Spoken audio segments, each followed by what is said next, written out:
Boa noite, mais um culto da Escola do Alicerce Bíblico.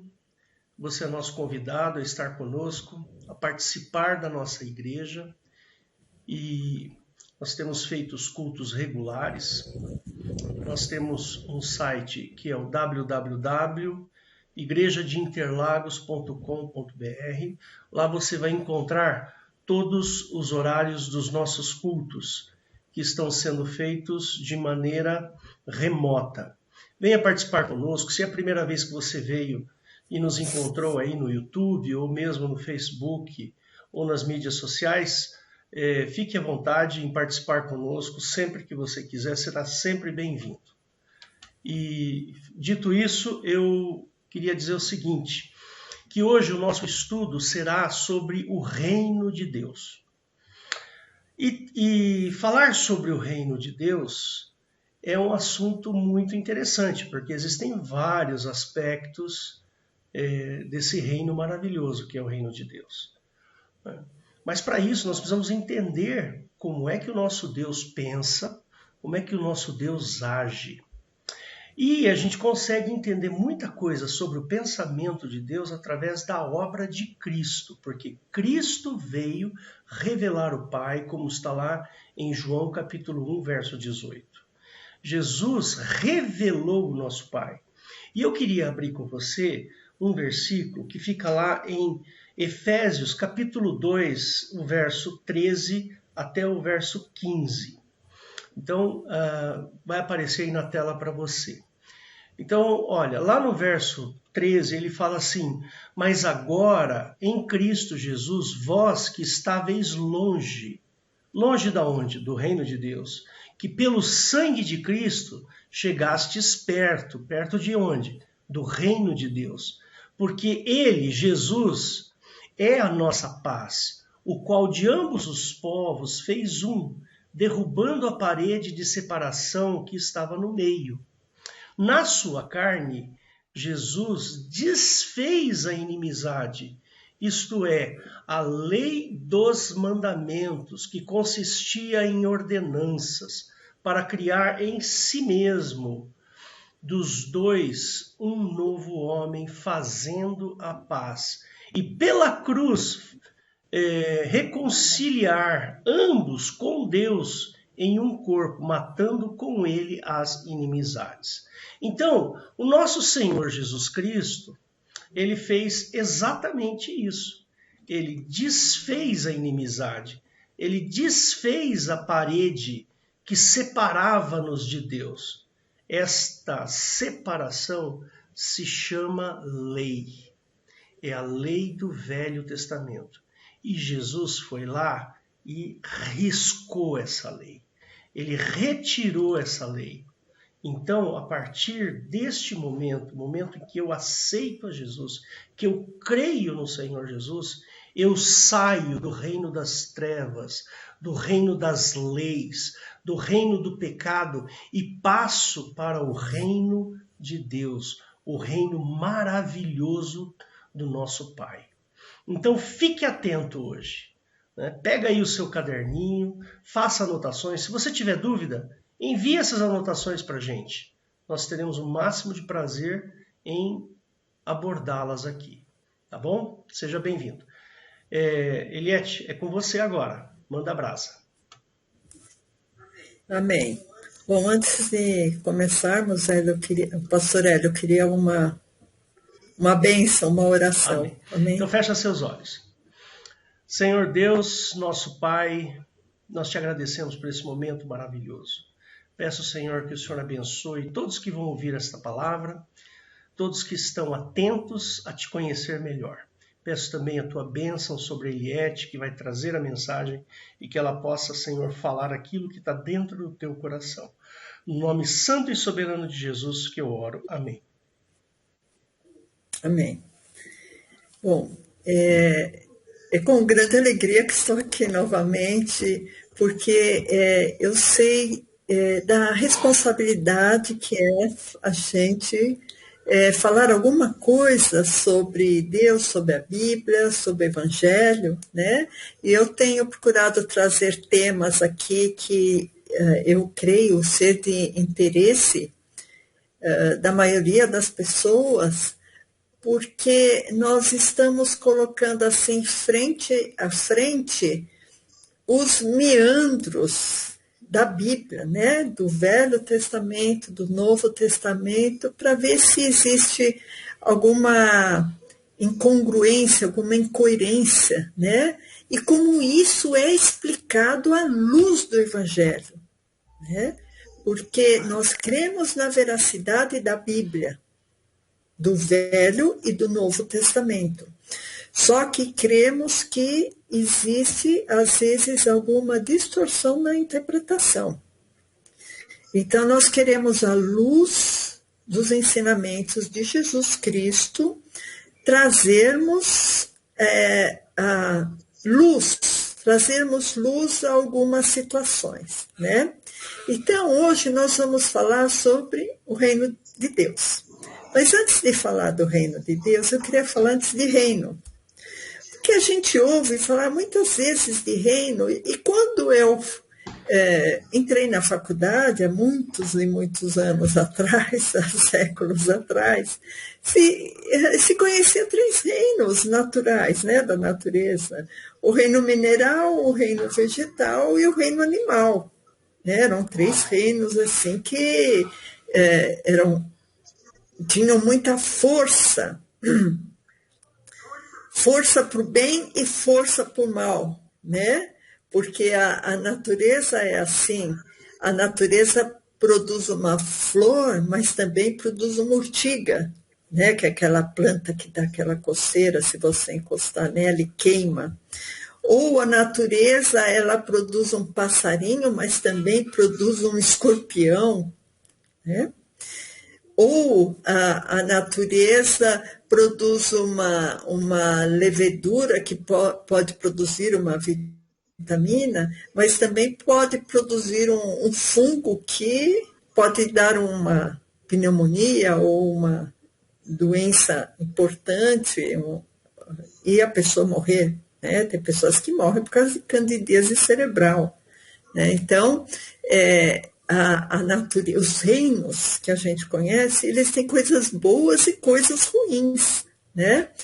Agora, se conhece, isso aí foi até surpresa, porque além do reino mineral, do reino animal e do reino vegetal, agora tem o reino fungi, o reino protista e o reino monera, né? Que respectivamente, esse reino fungi se refere aos fungos e às leveduras, que eles são que não é nem animal nem vegetal, o reino protista, que se refere às algas e os protozoários, e o reino monera, que são algumas classes de bactérias. Mas por que eu trouxe essa informação? Para falar de reino, que reino tem a ver com poder, né? Entre nós humanos, logicamente, o reino tem a ver com o poderio de uma autoridade, né? Por exemplo, se você pensar num reino aqui na Terra, num país, a pessoa que está investida daquele reino é uma pessoa que é quase que um ditador com poderes ilimitados, né? Que seria o rei. Apesar que agora tem alguns reinados que não são tão contundentes assim, né, quanto ao poder do rei, mas a gente sabe que a maioria dos reinados antigos era assim que funcionava, né? Os habitantes daquele lugar, eles estavam sujeitos àquele mandatário, né? Aquela pessoa que era investida daquele reinado. Normalmente o reinado era vitalício, né? E aquela pessoa exercia aquele cargo supremo, né, naquela nação. Bom, por que eu quero falar isso para vocês? Porque no Velho Testamento existia um reino, o reino de Jeová. Só que não é muito claro quando começa esse reino de Jeová.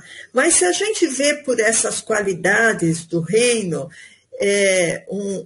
uma força que exerce um poder ilimitado, absoluto, que não pode ser questionado, a gente vê que essa situação começou no Éden, né?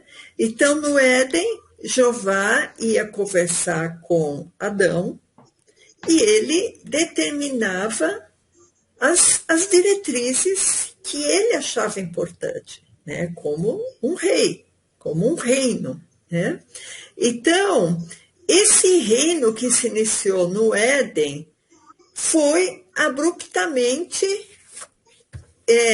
cessado, né? Parou quando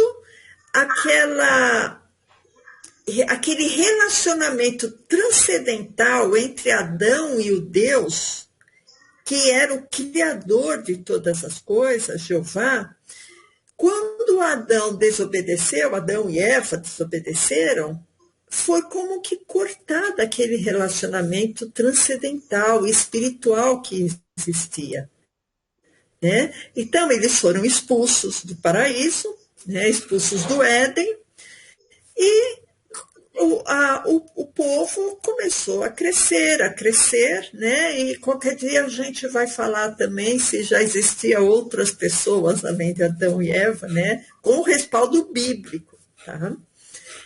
Que eu acho que esse assunto é bem interessante também. E, de certa maneira, Jeová ficou sem essa ligação com aquele povo, né? Até que surgiu Noé. E em Noé também foi ativado esse reinado. Porque Davi fala em Salmos que o reino de Jeová é eterno. Se é eterno, tem que existir sempre, né? Isso está em Salmos 145:13, que fala exatamente isso, que o reino de Jeová é eterno. E essas interrupções provavelmente não eram assim interessantes para Jeová. Se o Richard quiser passar, pode ir passando conforme eu for falando, tá? Salmo 145:13, o teu reino é um reino eterno, teu domínio dura em todas as gerações. Então, aqui já está dizendo, né, que o reino de Jeová é um reino eterno.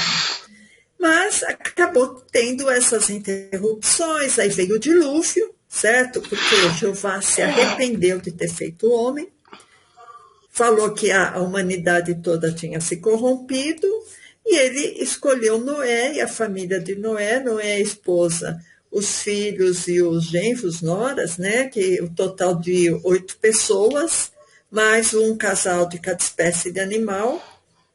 E vocês sabem a história, que é uma das histórias mais famosas da Bíblia, que é a história do dilúvio, né? Bom, quando o dilúvio termina, o povo, essa pequena família começa a se reproduzir novamente, e temos Abraão, né, que entra novamente nesse circuito de transcendentalismo, quer dizer, espiritualmente ele estava ligado com Jeová.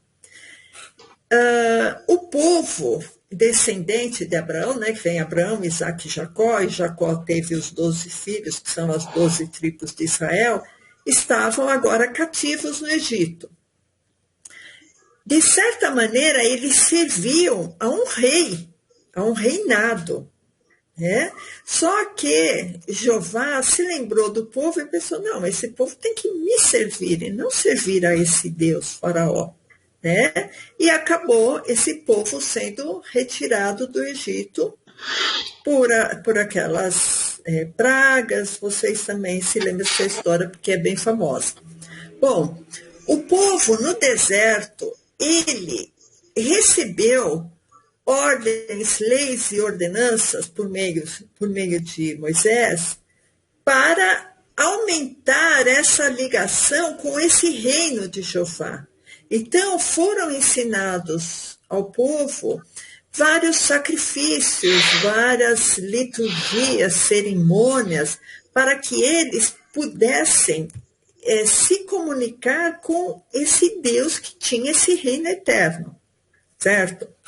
Então, o que eu quero, assim, mais ou menos contar como era o reino de Jeová no Velho Testamento, para nós fazermos um paralelismo entre o reino de Jeová no Velho Testamento e o reino trazido por Cristo, né? Se existe muita semelhança, se é o mesmo reino ou se é um outro reino, né?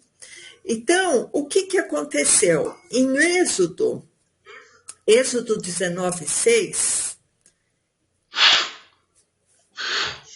Jeová, ele como que escolhe um povo, pode deixar aí, tá, Richard? Ele escolhe um povo para ser o seu povo e esse povo adorá-lo como Deus e servi-lo em seu reino, né? Então, naquela época, não era toda a humanidade que pertencia a esse reino de Jeová. Ele escolheu um povo, o povo de Israel, né? E vós me sereis um reino sacerdotal e um povo santo. Essas são as palavras que falarás aos filhos de Israel. Então, o povo judeu, ele foi escolhido como único povo bendito para Jeová. O povo que não era judeu era chamado gentil e era um povo que foi excluído desse reino, né? Será que o reino de Jesus tem exclusões assim, né? Bom, a gente vai ver mais para frente.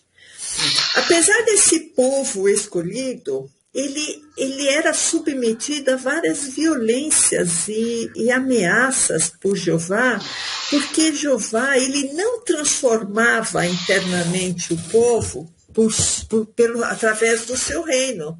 O povo não era transformado, mas o povo teria que seguir as leis e as liturgias e o cerimonialismo para que ele não fosse castigado ou fulminado.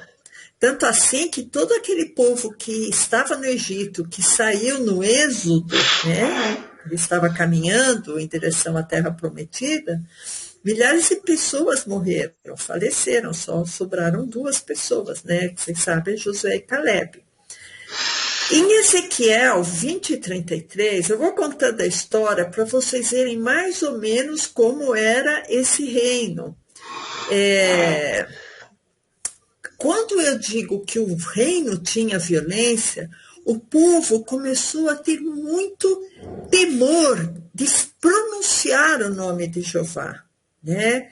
Então, muita gente sabe que, na verdade, muita gente sabe que existe uma dúvida da pronúncia do nome Jeová, se é Yahvé, porque sobraram as letras, consoantes, as vogais não existiam antigamente, né, no hebraico. Então, o YH, o WH, eram as consoantes, consideradas consoantes. Então, as consoantes que ficaram, o povo tinha medo de pronunciar o nome, porque o Deus era um Deus tão temido, tão terrível, tão vingativo. Era um Deus que não mostrava muito assim compaixão, muita misericórdia. Então, as pessoas tinham até medo de pronunciar o nome dele.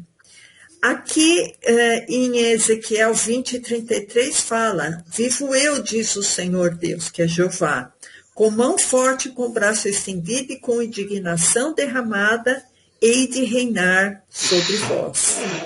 Então, vocês veem que não era fácil a vida do judeu, né? E, aliado a isso, o reino de Jeová, ele foi muito bem demonstrado no Velho Testamento, porque o reino de Jeová foi estabelecido aqui na Terra, né?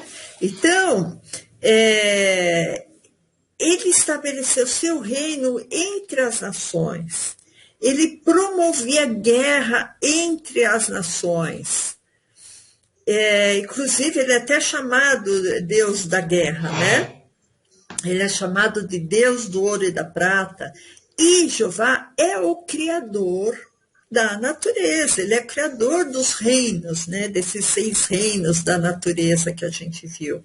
Só que, logicamente, ele, como Deus, soberbo, soberano, ele quis um reino para ele, né? E esse reino, como eu disse, ele escolheu o povo de Israel para adorá-lo, né? Em Isaías 19:2, a gente vai passeando um pouco no Velho Testamento para a gente ir apresentando mais ou menos o reino de Jeová. Né? Vocês já viram que o reino de Jeová ele fazia acepção de pessoas, o reino de Jeová é aqui na terra, porque ele é o Deus das nações, porque ele é o Deus do ouro e da prata, porque ele é o Deus que promove guerras.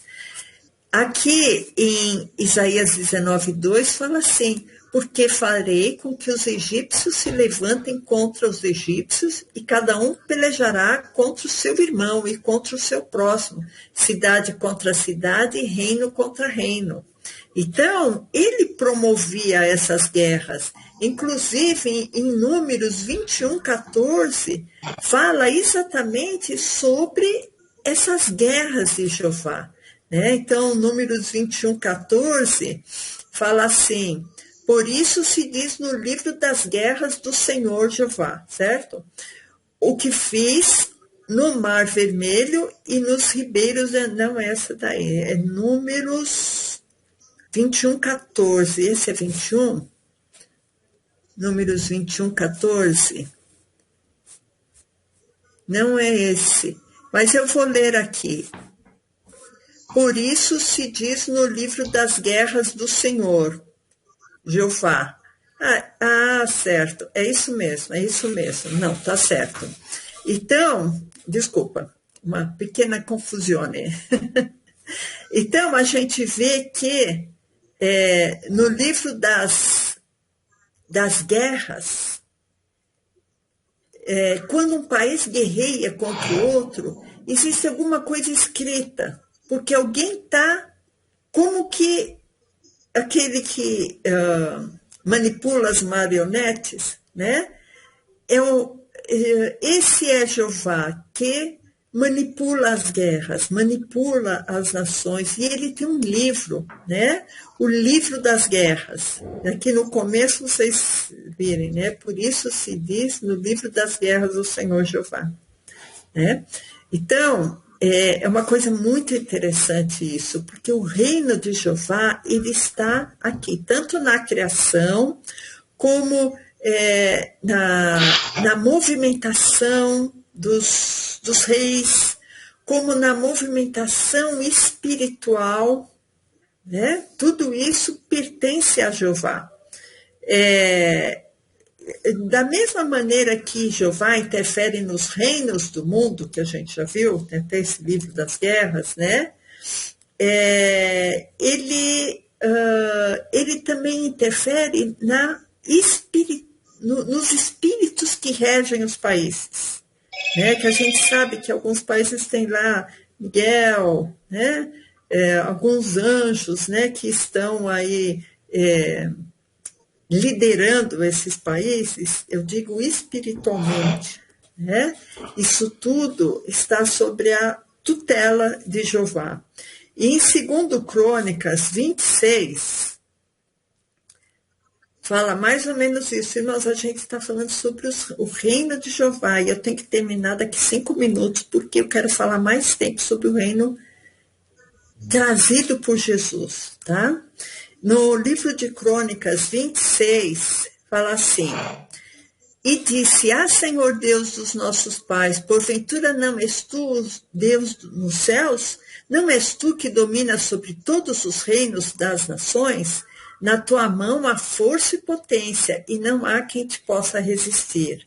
Então, irmãos, a gente vê assim que está bem descrito o reino de Jeová. Ele tem tudo a ver com força das nações, poder, até, vamos dizer, a parte política, porque a parte política acaba levando muitas vezes à guerra, quando a parte política está muito desarranjada, né? E em Salmo 103, 19, eu vou ler 3 salmos para vocês verem assim bem claro o reino de Jeová. O Senhor tem estabelecido o seu trono no céu e o seu reino domina sobre tudo. Então, todas as coisas aqui da terra estão sob o domínio de Jeová, a menos que você esteja com Cristo. Porque quem está em Cristo saiu da lei de Jeová. Né? Se você não está em Cristo, você está submetido à lei de Jeová. Em Salmos 22, 28, fala que ele domina entre as nações, no finalzinho. Só continuando para a gente correndo, no Salmo 47, 8, apesar de Jeová ter escolhido o povo judeu para ele reinar, e para ele receber as honras ou o culto do povo judeu, ele também domina sobre os gentios. Foi isso que eu acabei de falar. Se for toda a humanidade que não estiver aos pés de Cristo, aos pés de Jesus, está submetida à lei de Jeová. Então, o Salmo 47, né, que eu falei, 47, 8. Deus reina sobre os gentios, Deus se assenta sobre o trono da sua santidade. Então, os gentios também estão submetidos a Jeová, apesar deles não receberem aquele rótulo de povo escolhido, né? Os gentios receberam o rótulo de povo maldito perante Jeová. Então, como Jeová reinava através dos mandamentos, dos preceitos, né? Isso foi dirigido aos judeus, e esses judeus eram os escolhidos, né? Como eu disse, os gentios estavam fora, e se Deus fazia uma bela de uma acepção de pessoas, né? Então, Jeová, ele organizou o mundo, Jeová, ele organizou as hostes espirituais. Isso está em Gênesis 2, 1 e 2. Gênesis 2, 1 e 2. Assim os céus e a terra e todo o seu exército foram acabados. E havendo Deus acabado no dia 7º a obra que fizera, descansou no 7º dia. Então, Jeová, ele fez os céus, o físico, o concreto, a terra. E os exércitos, esses exércitos dos céus, irmãos, se refere a seres espirituais. Tanto assim que em Deuteronômio 4:9, se o Richard puder abrir, Deuteronômio 4:19, aliás, Deuteronômio 4:19, ele está dando ordens para o povo não adorar outros deuses, tá? Para não fazer nenhuma figura, né? Nenhuma estátua, nada disso. Aí ele fala assim no 19, que não levante teus olhos aos céus e veja o sol, a lua e as estrelas e todo o exército dos céus, e sejas impelido a que te inclines perante ele e sirva aqueles que o Senhor teu Deus repartiu a todos os povos debaixo de todos os céus. Então, essas estrelas têm muito mais a ver com seres espirituais do que as estrelinhas que estão aí no céu brilhando. Porque as pessoas se ajoelham para esse exército do céu. E aqui está falando que Jeová repartiu entre os povos. Tá? Nenhuma estrela do céu foi repartida entre os povos. O que foi repartido entre os povos são os seres espirituais, as hostes espirituais. Essas sim foram repartidas por Jeová, né?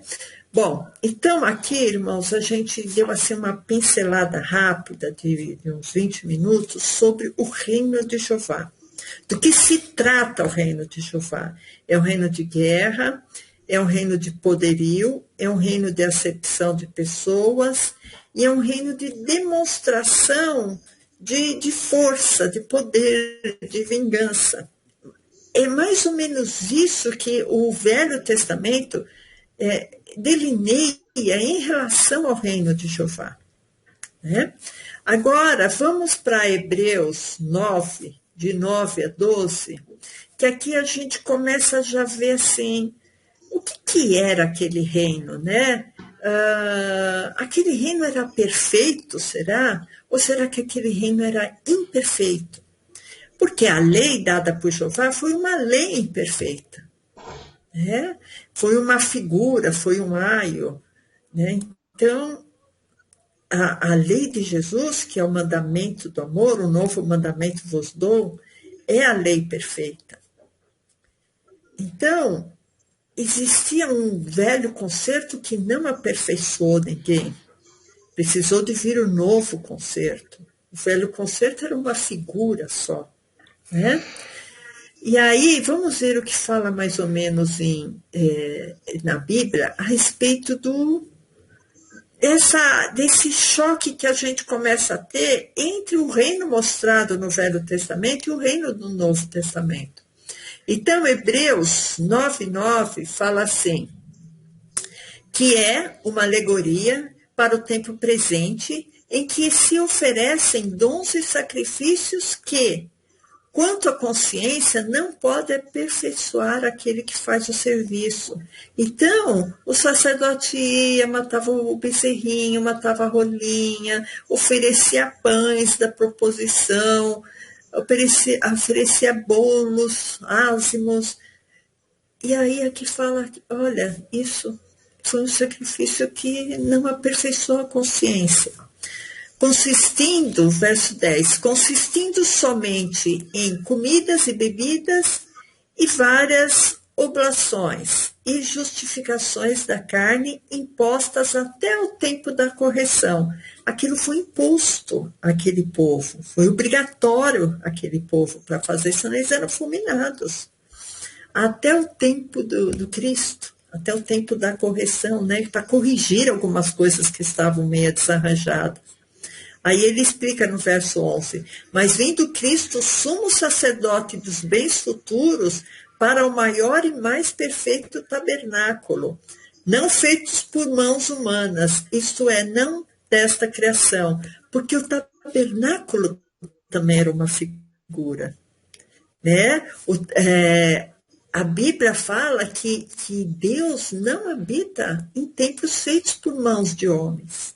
Então, aquela Shekinah que se manifestava naquele templo do Velho Testamento, o que era aquilo? Né? Se o Pai não estava habitando. Por isso, irmãos, que eu venho falar mais uma vez, nós estamos aqui fazendo estudos bíblicos isentos de preconceitos, fazendo estudos bíblicos na luz de Jesus para iluminar a Bíblia, para iluminar o nosso entendimento. Porque se a gente acreditar que o Deus do Velho Testamento é o mesmo Deus do Novo Testamento, eu tenho que acreditar que Deus muda. E se Deus muda, ele não é Deus. Tanto assim que a Bíblia fala que em Deus não há mudança nem sombra de variação. Então, Deus não poderia fazer um concerto imperfeito, uma lei imperfeita, um reino imperfeito, um tabernáculo imperfeito, um concerto imperfeito. Aí depois ele vem falar, olha, não, agora eu vou mudar. Agora eu vou fazer tudo perfeito porque eu mudei. Alguma coisa aconteceu, deu um clique aqui no cérebro e eu mudei. Não, irmãos, isso aí não é comportamento de Deus. Deus não muda. Por isso que nós cremos que o Deus do Velho Testamento não é o Deus revelado por Cristo, porque Cristo veio revelar o Pai. Cremos no Pai, no Filho e no Espírito Santo. No Espírito Santo dado após a ressurreição de Cristo e num Pai revelado por Cristo.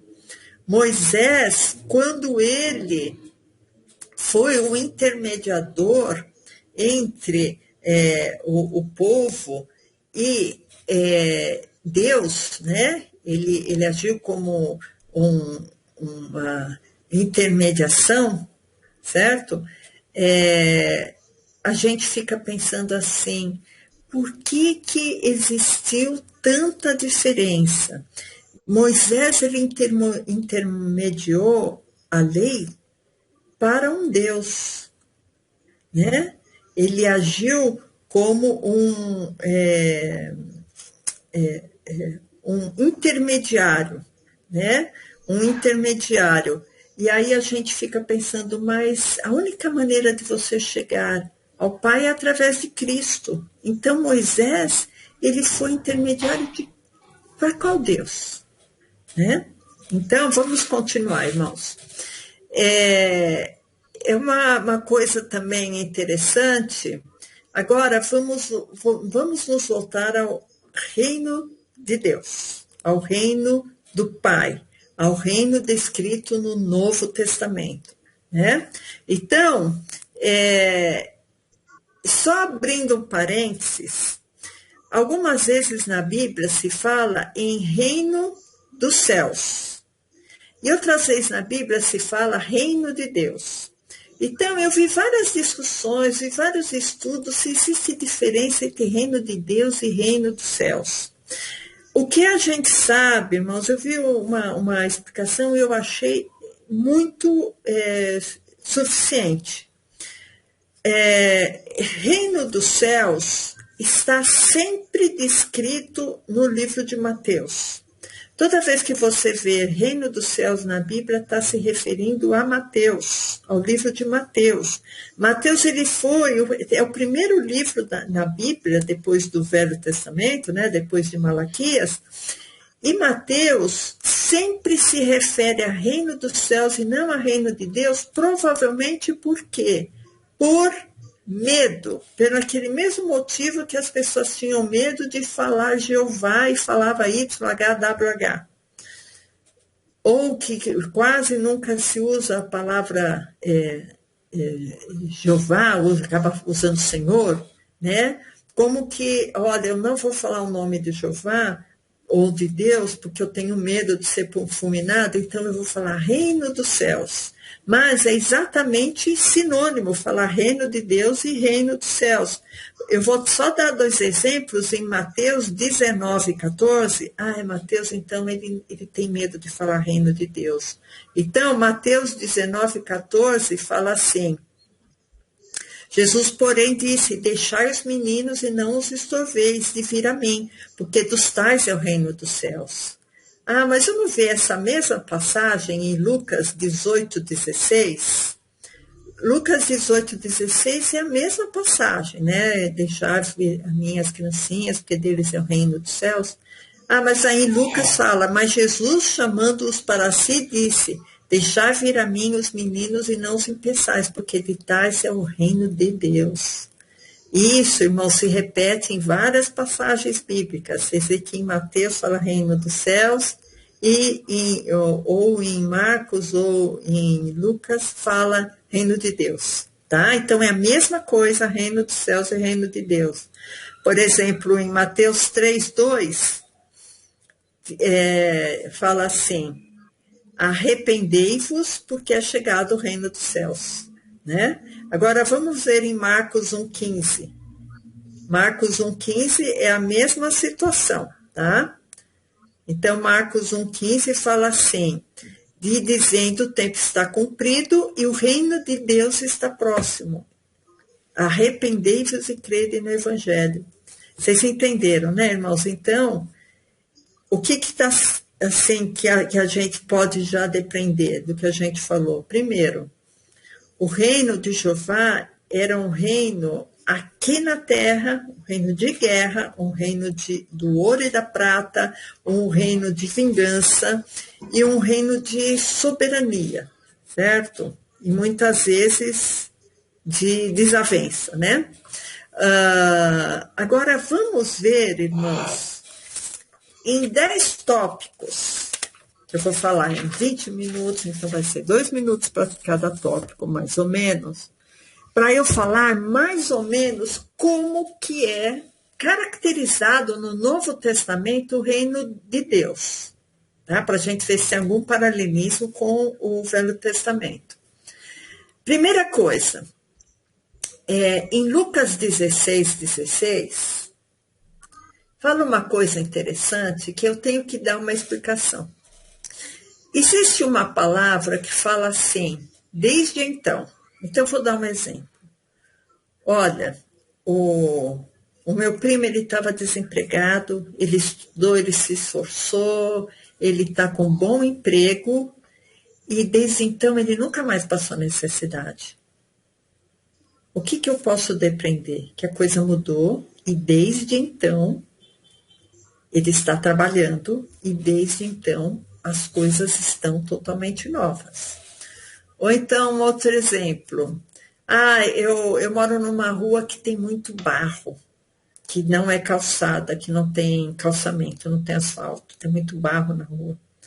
E toda vez que eu chego, eu estou com os pés tudo enlameado. Mas o prefeito veio e asfaltou a rua. E desde então, meus pés nunca ficaram mais enlameados. Vocês entendem? Esse desde então quer dizer, olha, daqui para lá as coisas estão diferentes. O que fala aqui em Lucas 16? A lei e os profetas duraram até João Batista. Até João Batista existiu a lei de Jeová e os profetas de Jeová. Desde então, desde João Batista, é anunciado o reino de Deus. E todo homem prega força para entrar nele.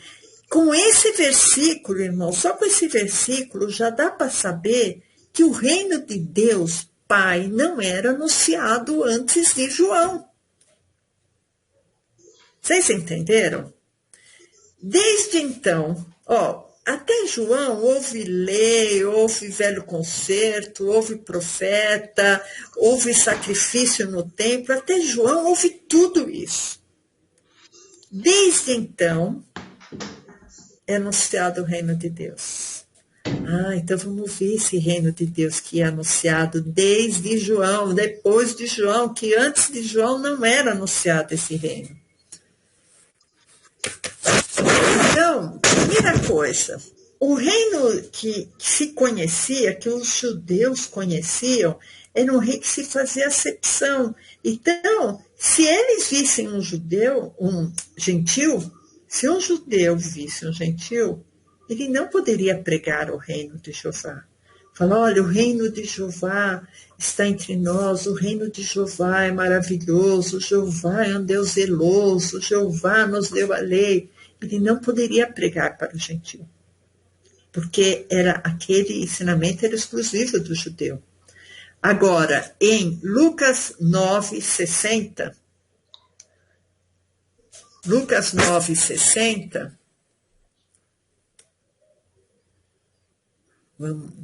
está escrito justamente o contrário. Mas Jesus lhe observou, deixa aos mortos o enterrar seus mortos, porém tu vai e anuncia o reino de Deus. Que ele está falando para aquele moço, né, que ficou dando desculpinha para Jesus, que não queria seguir Jesus, que queria enterrar aí os parentes. Aí Jesus falou, não, deixa os mortos enterrar seus mortos. Você vem e anuncia o reino de Deus. Ele deve ter ficado assim, meio confuso, mas a gente nunca teve, nem pôde anunciar o reino de Deus. Por que agora a gente tem que anunciar? O que está mudando? Né? Então, vocês veem como Jesus foi revolucionário. E isso está também em Lucas 9, 1 e 2. Só voltar um pouquinho, Lucas 9, 1 e 2. E convocando seus 12 discípulos, deu-lhes virtude e poder sobre todos os demônios para curarem enfermidades. E enviou-os a pregar o reino de Deus e a curar os enfermos. Então agora era diferente. E os judeus teriam que pregar o reino de Deus. E para Pedro foi até meio difícil isso, porque ele achou que ele teria que pregar o evangelho da circuncisão só para os judeus, né? Que está lá em Atos 8, a história do lençol, né? Do Cornélio, que ele teve que começar a pregar para os gentios também. Então, já começa uma diferença grande nesses reinos, né? O reino de Deus é como uma herança espiritual e não uma herança terrena.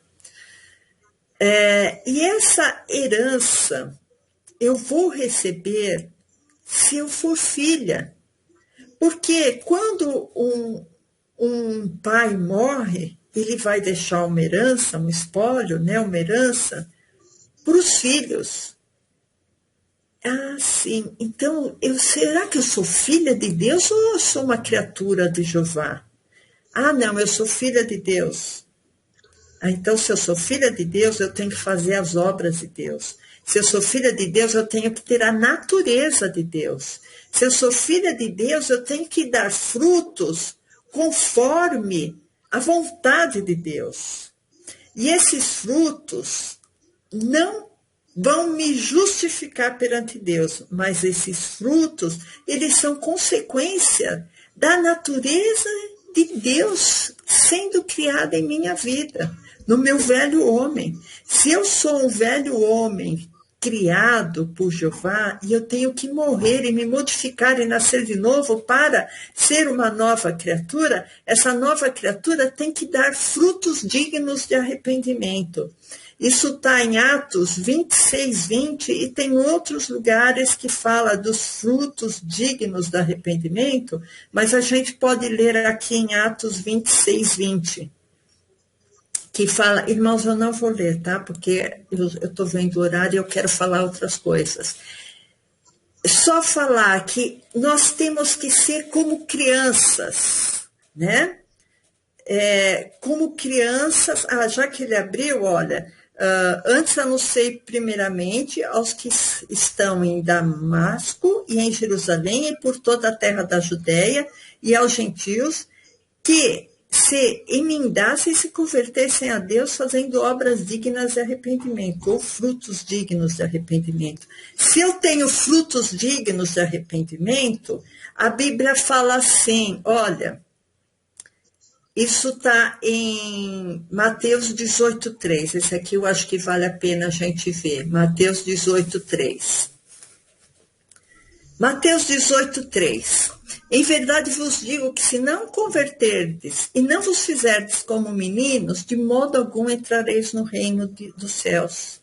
Está em Mateus, né? Por isso que é reino dos céus, mas é reino de Deus. Aqui, irmãos, eu quero entrar no reino de Deus, então eu tenho que ser como menino, eu tenho que ter humildade. O que mais que eu tenho que ter para entrar no reino de Deus? Mateus 5:10. Mateus 5:10 é interessante, né? Que tem bastante bem-aventuranças aqui, mas o 10 fala assim, bem-aventurados os que sofrem perseguição por causa da justiça, porque deles é o reino dos céus. Ah, eu quero ir para o reino dos céus. Ah, então tem uma coisa inclusa aí no pacote, eu tenho que ter fidelidade a Deus. E não quando o calo aperta, como dizem, né, eu pulo fora. Não, eu tenho que ter fidelidade a Deus, tenho que sofrer perseguição por causa do nome de Deus. Outra coisa interessante para eu entrar no reino de Deus, em 1 Coríntios 6:10, é a mesma coisa que eu falei para vocês, irmãos. Não é essas qualidades que vai me fazer apta para entrar.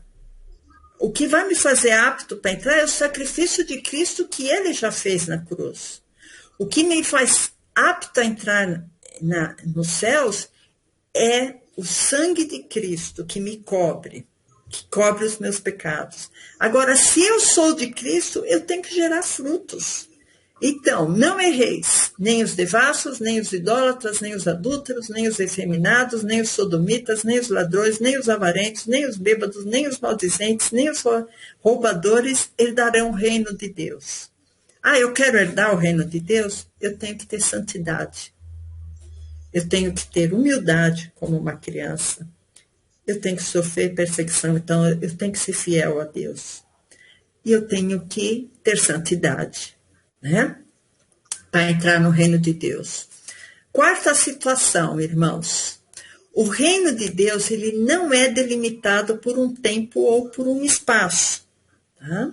Então, isso está em Lucas 17, 20 e 21, que fala que o reino de Deus ele não vem com aparência exterior. Tá? O reino de Deus, se ele não vem com aparência exterior, no verso 21 fala assim, nem dirão, ei-lo aqui, ei-lo ali, porque eis que o reino de Deus está entre vós. Algumas pessoas falam estar dentro de vós, irmãos, mas ele está se referindo aos fariseus. Então, é entre vós mesmo, porque o reino de Deus era o próprio Cristo que estava entre eles, e eles não estavam vendo isso. né? Então, o reino de Deus ele não tem um limite geográfico. Outra coisa, o item 5. O reino de Deus ele não é definido por trocas econômicas, barganhas econômicas. Eu vou entrar no reino de Deus, então eu vou ser próspero, eu vou ser rico, eu não vou ser cauda, eu vou ser cabeça, eu vou ter uma empresa, eu vou ter o carro do ano, eu vou ter uma casa na praia. Isso tudo, irmãos, não tem nada a ver com o reino de Deus. Isso tem a ver com a nossa vida secular, né? Se eu souber investir, se eu estudar, se eu não ser perdurário, né? Então, isso está em Mateus 45 e 46. Eu achei muito interessante, irmãos, essas duas passagens que eu vou ler. 13, põe no 44. Vamos começar do 44. 13 e 44.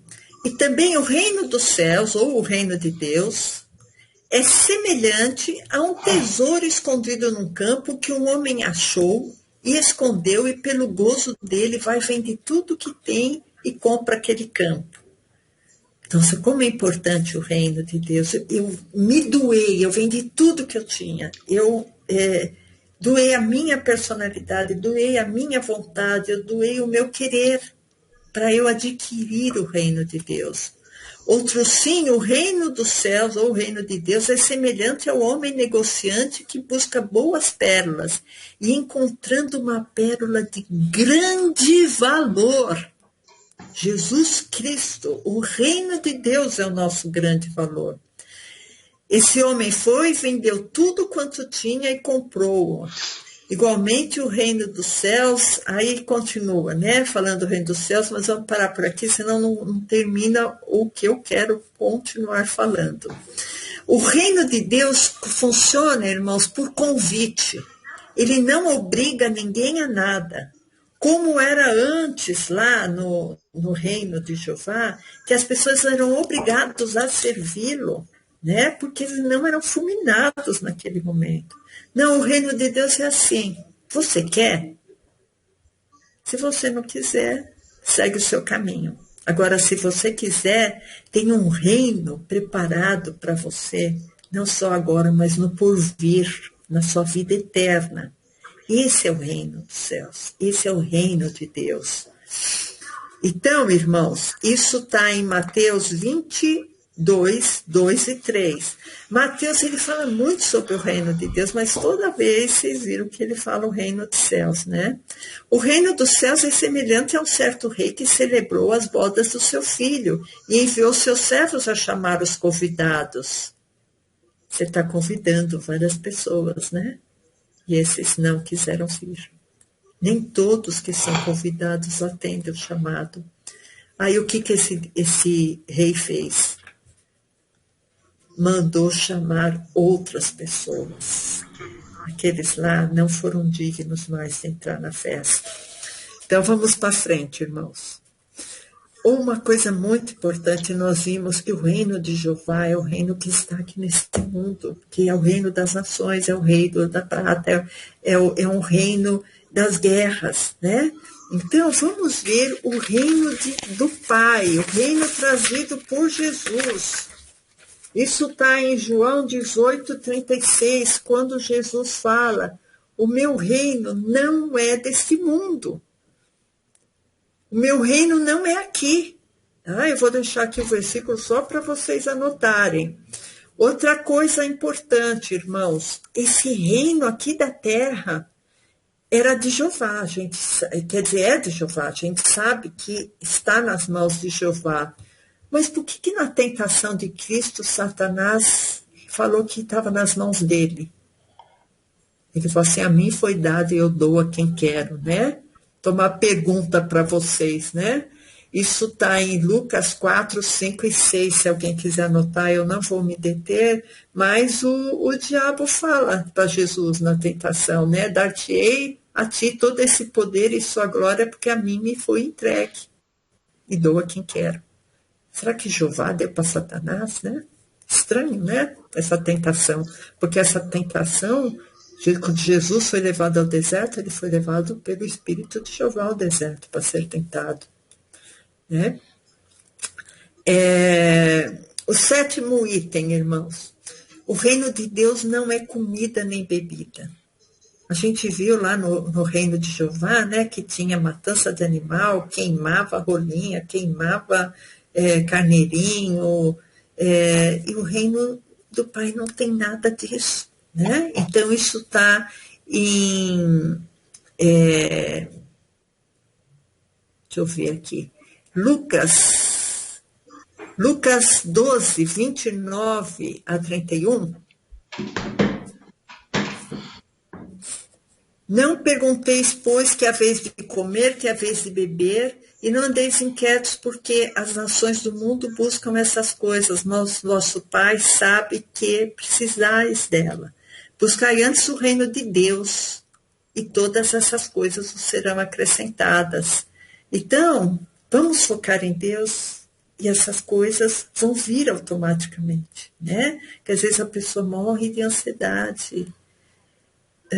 Eu vi hoje, irmãos, um vídeo muito triste de um comerciante dizendo, ele mostrando o local que ele trabalha, né? E mostrando assim, tudo vazio, cheio de fatura chegando, ele está sendo processado, ele tem que mandar os funcionários embora, e você vê que aquilo você vê o desespero no olhar dele.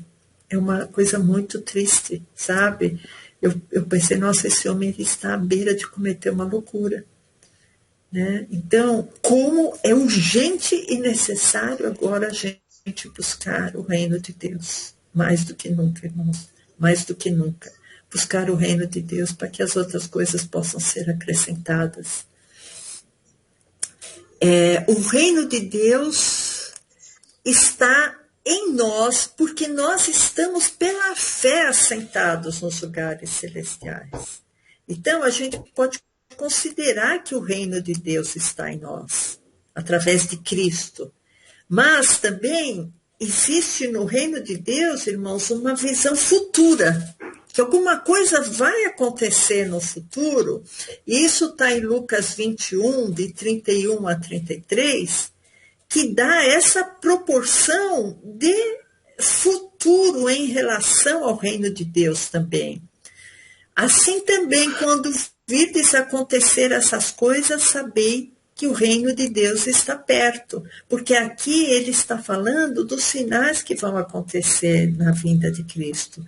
Então, o reino do Pai, o reino de Cristo é uma coisa tão ampla, que é uma coisa presente, mas é uma coisa futura também, que a gente vai conhecer realmente na plenitude, né?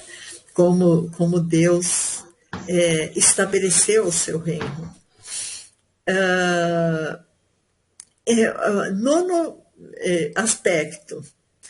A nossa carne é temporal, a nossa carne apodrece, a gente sabe que carne e sangue não vai herdar o reino de Deus, né? Mas a gente sabe que antigamente os judeus, eles estavam no reino de Jeová por causa que eles traziam no seu sangue o DNA judeu. Vocês entendem o que eu estou dizendo? O sangue não importa mais se seu sangue é judeu, se seu sangue é negro, se seu sangue é mulato, se seu sangue é branco, se seu sangue é indiano, se seu sangue é japonês, não importa mais seu sangue. O que importa é Cristo em nós, porque Cristo nos cobre e o Pai não vai ver o sangue de ninguém, né? Então, 1 Coríntios 5:50. Já estamos terminando, irmãos, um minutinho. 1 Coríntios 15:50 fala exatamente isso. Isso, 50, 15, 1 Coríntios 15:50. E agora digo isso, irmãos, que a carne e o sangue não podem herdar o reino de Deus, nem a corrupção herdar a incorrupção. Então, a nossa carne e o nosso sangue não herdam o reino de Deus. Nós iremos entrar no reino de Deus com um corpo glorificado, porque esse corpo aqui, irmãos, dado por Jeová, ele é corruptível. Ele adoece, ele morre, ele apodrece. Né? Então, só para terminar, irmãos, resumindo, nós vimos que o reino de Jeová não tem nada a ver com o reino do Pai, com o reino apresentado por Cristo, que foi uma figura, foi uma alegoria.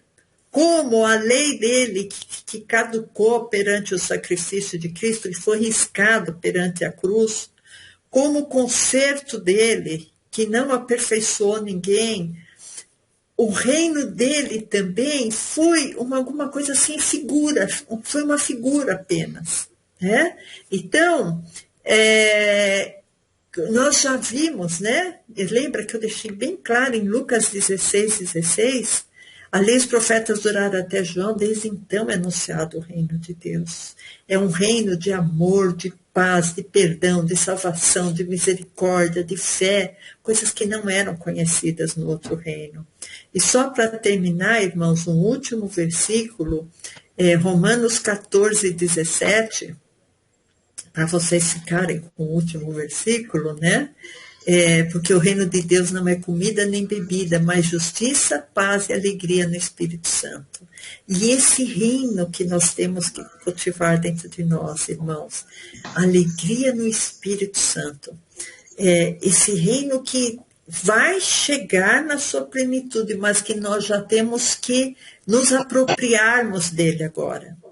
Amém, irmãos? Então, Deus abençoe os irmãos, obrigado por estar aqui conosco e vamos continuar estudando essa palavra que é maravilhosa, amém? Deus abençoe, irmãos.